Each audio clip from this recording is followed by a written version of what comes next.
Hello everyone, this is सागर यादव और आप देख रहे हैं इलेक्ट्रिसिटी ऑन व्हील। और आज हम खड़े हैं सेक्ट्रॉन C3 एयरक्रॉस के सामने। तो ये इसका 7 सीटर वेरिएंट है एयरक्रॉस C3 की बाकी और वीडियोस आपने देखे होंगे चैनल पे। इलेक्ट्रिक में भी आती है और नॉर्मल C3 भी आती है, जो कि आप साइड में देख सकते हो। अब बात कर लेते हैं कि सेक्ट्रॉन C3 एयरक्रॉस में आपको क्या कुछ मिलता है। और ये जो इसका है, इसमें 3 मॉडल आते हैं, यू, प्राइम एंड मैक्स। ये इसका मैक्स वेरिएंट है, टॉप ऑफ द लाइन है, 7 सीटर है। अभी 7 सीटर कैसे है वो मैं इसको दिखाता हूँ। इसमें ना थोड़ा सा मिस्ट्री दे रखा है इन्होंने, वो क्यों दे रखा है चलिए सारा कुछ डिस्कस करते हैं। फ्रंट में आपको ये देखिए, आपको विंग्स मिलेंगे। ये विंग्स मगरमच्छ के तो नहीं, अरे नहीं, सेक्ट्रॉन के हैं। चलिए, फ्रंट में आपको DRLs मिल जाएंगे और जो हेडलैम्प्स हैं वो हैलोजन रहने वाले हैं। इतनी बड़ी गाड़ी है, हैलोजन हेडलैम्प्स है। चलिए कोई नहीं, अभी कुछ नहीं कहते इनको। यहाँ पे आपको मिलता है नीचे फॉग लैम्प और फ्रंट में DRLs ऑन करने के बाद कुछ इस तरीके की लुक्स आती है। और यहाँ पे ये इंडिकेटर का भी काम करते हैं, जैसे मैं लॉक अनलॉक करता हूँ। नहीं, इंडिकेटर्स अलग है। चलिए, तो यहाँ पे आपको मिलती है बड़ी सी ग्रिल। यहाँ पे टोइंग करने के लिए आपको एक स्पेयर मिलता है, हुक मिलता है आगे। फ्रंट में कोई भी पार्किंग सेंसर्स अवेलेबल नहीं है गाड़ी में, ठीक है। और कुछ इस तरीके से इतनी बड़ा साइज इसका दिखता है। अब चलते हैं साइड लुक पे। तो साइड में यहाँ पे टायर साइज पे बात करें तो 215 60 R 17 इंची के C8 के टायर मिलते हैं। फ्रंट में आपको डिस्क ब्रेक मिलता है, मैक% का स्टड सस्पेंशन आपको मिल जाता है। पीछे आपको मिलता है टॉर्सो बीम का सस्पेंशन। और अब बात कर लेते हैं इस गाड़ी के ओवरऑल लेंथ के बारे में। तो जो इसकी ओवरऑल लेंथ है वो है 4323 mm, 4323 mm। और जो इस कार की विड्थ है वो है 1796 mm, हाइट है 1669 mm। और जो इसका व्हील बेस है वो है 2671 mm। ग्राउंड क्लियरेंस जो इस गाड़ी का है वो है 200 mm। तो 200 mm के साथ में कोई दिक्कत नहीं है। और कर्व वेट की बात करें तो ये आती है 1275 kg के साथ में। यहाँ पे आपको दिखेगा इसका फ्यूल टैंक।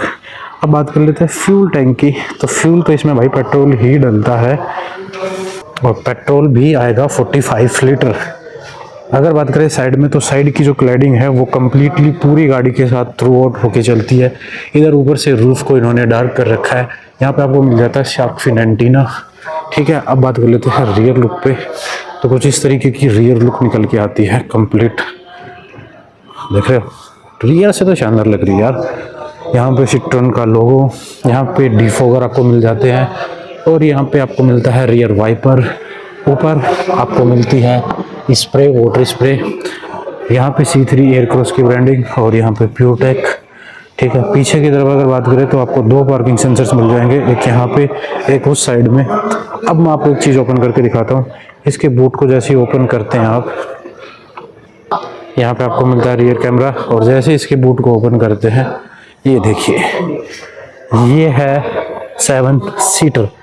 इनका ना एक खास मकसद है इन सीट्स का, मैं आपको दिखाता हूँ। देखो, इनको ना आप हटा के भी रख सकते हो, देख रहे हो। ये 7 सीटर है, इनको आप हटा के रख सकते हो, कहीं भी जाओ इनको हटा सकते हो और अपने लिए जगह ज़्यादा बना सकते हो। जब आपको नीड है 7 बंदों की या 7 बंदे बैठाने, इनको वापस से सेट कर दो, ठीक है।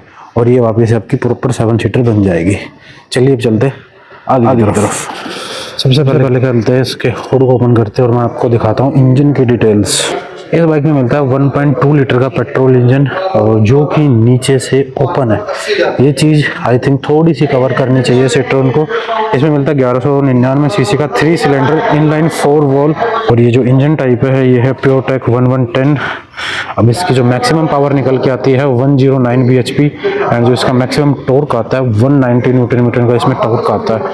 तो 190 न्यूटन मीटर का टॉर्क है, 109 bhp की पावर है, ठीक ठाक है। यहाँ पे आपको इंसुलेशन मिलेगी, ठीक है।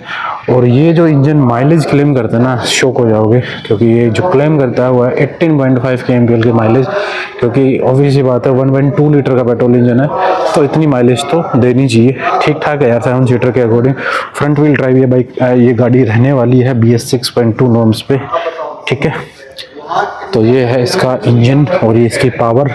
चलिए चलते हैं हम इसके इंटीरियर में। अब चलते हैं गाड़ी के इंटीरियर में और आपको मैं दिखाता हूँ डोर पेंटेड है सब कुछ। यहाँ पे 90 डिग्री पे वाइड एंगल ओपन होता है डोर, और यहाँ पे आपको मिलती है बोतल होल्डर। दोनों पावर विंडो फ्रंट के कंट्रोल्स आपको यहाँ पे मिल जाते हैं, और यहाँ पे आपको हाइट एडजस्टेबल सीट भी मिलती है, बट मिलती मैनुअली है। और कुछ इस तरीके से इसका इंटीरियर है। तो यहाँ पे आ गए हम इंटीरियर के अंदर। डोर ओपन की वार्निंग है आ रही है। सीट को कर लेता हूँ मैं पीछे और डोर को कर लेता हूँ बंद।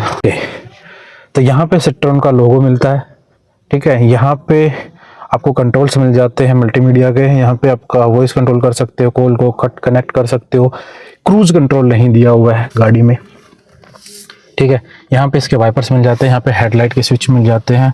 यहाँ से कुछ एसी के इवेंट्स को कंट्रोल कर सकते हो। और ये पूरे का पूरा हार्ड मटेरियल प्लास्टिक का रहने वाला है। ऊपर एयरबैग मिल जाता है आपको। यहाँ पे 2 पिलर पे आपको ट्विटर मिल जाते हैं। चलिए आपको मैं दिखाता हूँ इसकी की बहुत ही सिंपल रहने वाली है, ठीक है। इसी की पे इन्होंने लॉक अनलॉक का फीचर दिया है, इसके अलावा कुछ नहीं दिया है। ये है इसका टॉप वेरिएंट। ये मैं कोई बेस वेरिएंट नहीं दिखा रहा आपको, मैं आपको दिखा रहा हूँ सिट्रोन C3 एयर क्रॉस का टॉप वेरिएंट, ठीक है। तो आप समझ सकते हो। और चलिए जैसे हमने की को डाला, ये देखो, ओहो, पीछे का एसी चालू हो गया है, उसको बंद कर देते हैं। चलिए यहाँ पे start and stop on automatic, ठीक है। और यहाँ पे मिलती है 21 kmpl 6.2 किलोमीटर पर लीटर 0 किलोमीटर। ये सारी वार्निंग्स आपको मिल जाती है। यहाँ पे आपको इंजन टेम्परेचर मिलता है, यहाँ पे आपको फ्यूल मिलता है, इस साइड में कितने किलोमीटर तक ये फ्यूल चल सकता है, ठीक है। सारी चीज़ आपको इसमें मिल जाती है। यहाँ से व्हीकल सेटिंग चेंज कर सकते हो, ठीक है। User setting, check number alert, maintenance, ये सारी चीज़ें आप इसमें मैनिपुलेट कर सकते हो। अब बात कर लेते हैं स्टीयरिंग की। तो टिल्ट है, टेलीस्कोपिक नहीं है।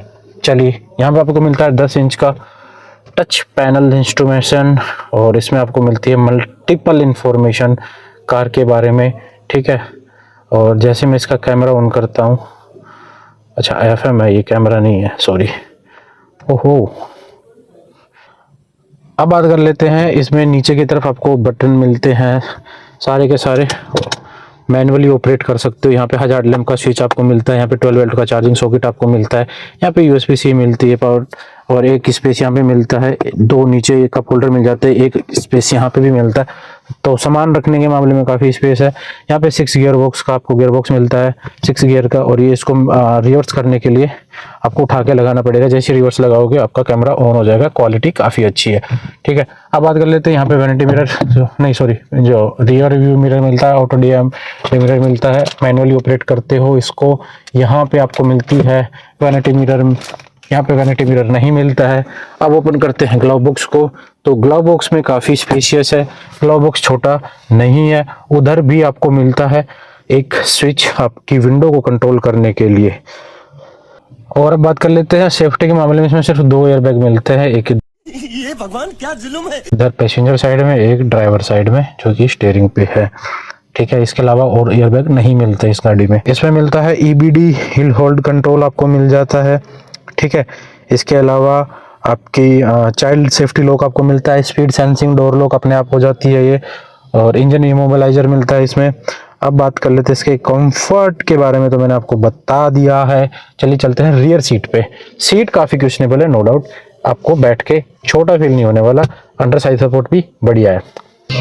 अब ओपन करते हैं रियर डोर को। रियर डोर पे भी आपको यहाँ पे सिर्फ हैंडल ग्रैब करने के लिए मिलता है। रियर विंडो को आप सेंटर से कंट्रोल कर सकते हो, ठीक है। अब चलिए चलते हैं अंदर। तो जैसे ही आप अंदर आते हैं तो यहाँ पे बैठ के, मैंने सीट पूरी पीछे कर रखी, बिल्कुल पीछे, फिर आराम से, ज़्यादा स्पेस तो नहीं है लेकिन आराम से मैं बैठा हुआ हूँ, ठीक है। ऐसी कोई स्पेशियस है गाड़ी, नो डाउट, कहने की ज़रूरत नहीं है। और जो रियर इस पे विंडो पे कंट्रोल नहीं दिए हुए, उसके कंट्रोल्स यहाँ दिए हुए हैं। यहाँ से आप अपने रियर विंडो को कंट्रोल कर सकते हो। नीचे 2 चार्जिंग सॉकेट और मिल जाते हैं, बीच में नॉर्मल हम्प है, ज़्यादा नहीं है। अब यहाँ पे बात करते हैं सेंटर एसी की। आपका सर के ऊपर लगा रखा है जो रियर सीट वालों के लिए। इसका एक फायदा ये है कि ये सेकंड सीट वालों के साथ साथ थर्ड सीट को भी ठंडा कर देता है पूरी गाड़ी को। तो ये जो एसी की प्लेसमेंट आती है ना गाड़ियों में, ये मेरे को पर्सनली बहुत अच्छी लगती है। यहाँ पे भी हैलोजन ही है लाइट, देखो तो स्पीड भी अच्छी है और पीछे तक ये जा सकती है, तो इस मामले में काफ़ी कूल है। ये चीज़ मेरे को अच्छी लगी इस गाड़ी की। सीट अच्छी है, पीछे से देखते हैं रियर सीट से तो ऐसा दिखता है कुछ डैशबोर्ड। अब चलिए चलते हैं थर्ड सीट में, चलते हैं इसकी में। इस साइड के लेवर को भी हम डाउन कर देते हैं। ये देखो, जैसे मैंने इसको डाला ये सीट ऑटोमेटिकली खुल के आ गई, तो वो सिर्फ उसको डाउन कर सकते हैं। और अगर आपको, मैं फिर से दिखाता हूँ, अगर आपको पीछे जाना है तो आप पैसेंजर सीट की साइड से, पीछे की साइड से आइए दूसरे डोर से, और इसको जस्ट पुल कर दीजिए, ये अपने आप रेडी हो जाएगी और उठ के खड़ी हो जाएगी आपके स्वागत में। एक चीज़ दिखाऊं, अगर आप कहीं घूमने जा रहे हो ना, सारों को ऐसे ही रहने दो और इनको ऊपर डाल दो गद्दा और आराम से बेड बन जाएगा आपका। ठीक है, चलिए फिर भी अपन चलते हैं थर्ड सीट पे। ये थर्ड सीट फोल्ड कर रखी थी, इनको मैं खड़ी कर देता हूँ। तो ये थर्ड सीट मैंने ओपन कर दी है। अब चलिए आते हैं अंदर और बैठते हैं थर्ड सीट पे। अब मैंने थर्ड सीट पूरी बंद कर दी है, ठीक है। और ये देखो ऊपर हेड मेरा अड़ रहा है, ठीक है, पीछे मैं बैठा हुआ हूँ। अब मैं इस सीट को भी आगे से उठा देता हूँ। तो गाइस अब मैं आ गया हूँ थर्ड सीट पे, ठीक है, यहाँ से आप देख सकते हो। और लिटरली मैं बताऊँ, मुझे ऐसा फील हो रहा है जैसे मुझे ना कैद करके बिठा दिया किसी ने मार पीट के। थर्ड सीट के मामले में इसमें बिल्कुल जगह नहीं है। ये देखो मैं कैसे सिकुड़ के बैठा हूँ, मैंने घोड़े मोड़ रखे और इतनी दूर में ना, यहाँ से नीचे से देख सकते हो, मैं सिर्फ मेरे हिप्स ही टिक रहे हैं, मेरे लेग्स पूरे ऊपर हैं, मेरे अंडर थाई सपोर्ट बिल्कुल नहीं है। और इतनी दूर में बैठ के अगर कोई लिटरली मेरे से पूछे ना, तो भाई मैं 2 किलोमीटर या 5 किलोमीटर ही जा सकता हूँ, इससे ज़्यादा मेरे बस ये नहीं, भाई मेरे को उतार दो। तो थर्ड सीट के मामले में तो भाई बिल्कुल मत लेना। 5 सीटर समझ के लेना चाहते हो तो ले सकते हो, 7 सीटर समझ के अगर लेना चाहते हो तो मत लेना। अब पीछे की तरफ बात करें चार्जिंग पोर्ट की, तो 2 चार्जिंग पोर्ट यहाँ पे दिए हुए हैं, ठीक है, ये देखिए। और मैक्सिमम 3 kg की यहाँ पे होल्ड कर सकते हो। छोटा सा एक यहाँ पे मिरर दिया हुआ है, पीछे भी सीट बेल्ट दी हुई है, लेकिन भाई बैठा नहीं जा रहा, ठीक है। अब चलिए चलते हैं बाहर, निकालो मेरे को यहाँ से बाहर। अब आते हैं रियर लुक पे। तो रियर में मैंने आपको दिखा दिया था, चलिए चलते हैं बूट ओपन करके और मैं आपको दिखा देता हूँ इसका बूट स्पेस कितना है। बाकी सारी चीज़ें मैंने आपको दिखा दी। भाई अगर तीनों सीटें रो ओपन कर रखी ना आपने और 7 सीटर का यूज़ ले रहे हो आप, तो भाई बूट स्पेस पर बिल्कुल नहीं है। और अगर आपने एक बार सीट को ओपन कर रखा है ना और इसको अनफोल्ड करना है, तो ये लीवर है, इसको आपने पुल करना है और टम्बल कर देना है, ठीक है। और यहाँ से उठाना है, तो यहाँ से आपको जो बेल्ट है, बेल्ट दे रखी है, इसको खींचना है, ठीक है। तो ये सीट हट ही जाएगी और इसको उठा के और आप कुछ भी कर सकते हो, ठीक है, इसको उठा के रख सकते हो। अब अगर ये पोर्शन हटा दे तो इसमें बनता है 400 लीटर के आसपास का बूट स्पेस। लेकिन अगर इसको खड़ा कर दे तीनों सीटों को, तीनों रो को, तो इसमें बूट स्पेस नहीं बचता है फिर। तो क्या कहना चाहते हो इस चमत्कारी बूट स्पेस के बारे में, मेरे को कमेंट करके ज़रूर बताना, ठीक है। और चलिए चलते हैं और अब बात कर लेते हैं इस गाड़ी के ऑन रोड प्राइस की या एक्स शोरूम प्राइस की। तो ये है इसका मैक्स प्लस वेरिएंट, ठीक है। और इसका जो आपको ऑन रोड प्राइस पड़ता है या एक्स शोरूम प्राइस पड़ता है, वो मैं आपको बता देता हूँ। इसका एक्स शोरूम पड़ता है 12,34,000 रुपये का, ठीक है। और आपको स्क्रीन पे नंबर आ रहे होंगे, वो आप देख सकते हो और उससे अपनी डील ग्रैब कर सकते हो। तो ये थी आज की वीडियो कैसी लगी कमेंट करके जरूर बताना, चैनल को सब्सक्राइब कर लेना। Thank you, love you all.